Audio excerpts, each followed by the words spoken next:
தென்னிந்தியாவை பொறுத்தவரையில் பெண்களுக்கு அதிகமான கல்வி கொடுத்ததுனால்தான் நீங்க பாப்புலேஷனை வந்து இவங்களால கண்ட்ரோல் பண்ண முடியுது. ஒரு பெண் கல்வி அறிவு பெறும் பொழுது அந்த குடும்பம் கல்வி அறிவு பெறும்னு சொல்லுவாங்க. ஸோ அந்த இடத்துல இருந்து தான் பெண்கள் வந்து சுயமாக சிந்தித்து ஓகே ஒரு குழந்தை போதும், இரு குழந்தை போதும் அப்படிங்கிற அந்த பெண்களுடைய சுய சிந்தனையில் தான் இந்த பாப்புலேஷனை உங்களால கண்ட்ரோல் பண்ண முடிஞ்சது.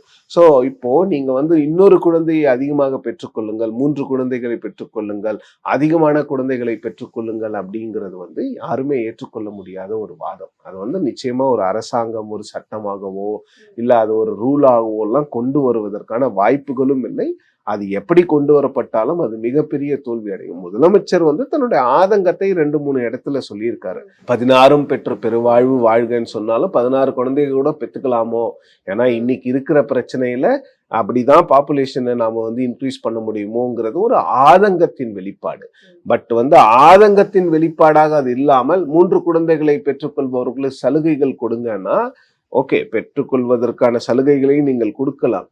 அதற்கான முயற்சிகளை யார் எடுப்பது, அத வந்து அந்த ஃபெசிலிட்டிஸை யார் ரன் பண்றது, அந்த இன்ஃப்ராஸ்ட்ரக்சரை யார் பண்றது, அதற்கான கட்டமைப்புகளுக்கு உங்களுக்கு செலவு எங்க இருந்து வரும்,